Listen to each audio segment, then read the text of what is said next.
Well, this is my excitement for today. The winds have knocked around the oak tree here, and some of the dry limbs are falling out, which is not unexpected.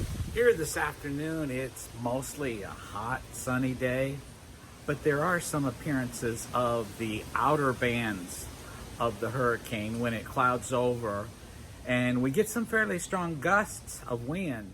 As I mentioned yesterday, here we're on the left side, generally what's called the dry side, and except for a few drops of rain this morning, there's been no rain. And just a few moments ago, I looked at the radar, and it appears there's really very few bands of rain out on my side of Houston. I'm about 25 miles northwest of downtown Houston. The eye of the hurricane is forecast to go ashore on the east side of the Texas-Louisiana state line. And cities in Texas that are sure going to get affected are those Port Arthur, Orange, and others in that area, and also Lake Charles on the Louisiana side. It's now a Category 4 strength hurricane, which means that its winds are from 130 to 156 miles per hour. That's 209 to 251 kilometers per hour. It does appear, though, to be a drier storm. So besides the damage from strong winds, the biggest concern for areas in the path of the storm is the storm surge. And that storm surge does go out beyond where the eye goes ashore, but to a lesser extent.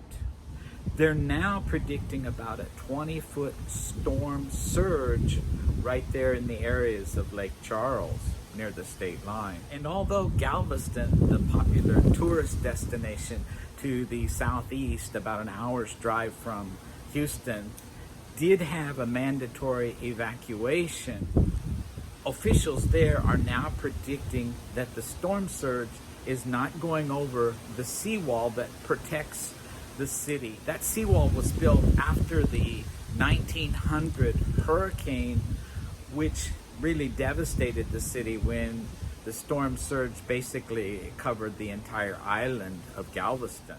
Speaking of evacuations, this storm and its path going through the state line areas of Texas and Louisiana reminds me of a nightmare of an evacuation I was part of back in 2005, just before Hurricane Rita came through that same area. This was barely a month after Hurricane Katrina had devastated Louisiana, especially New Orleans. And with a major hurricane heading towards the coast, state and local officials strongly urged citizens to get out, and millions tried to do that. And the freeways and highways couldn't handle such a massive evacuation.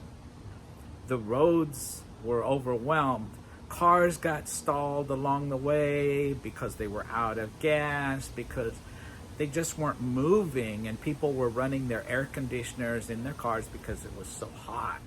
I think officials and people in general really learned a lot from that experience, and now are more prepared in advance, and people have already made the decision whether they should evacuate or just stay in their own homes. Well, I'm not really expecting any significant effects here, except for maybe a few more dropped branches and limbs. So unless something major happens, this is going to be my last vlog for Hurricane Laura.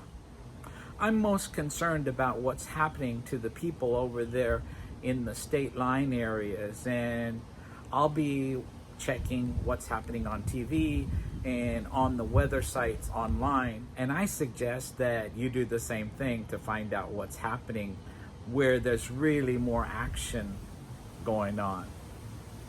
However, I do hope that you'll check out some more of my videos. I do appreciate you watching. Thanks so much.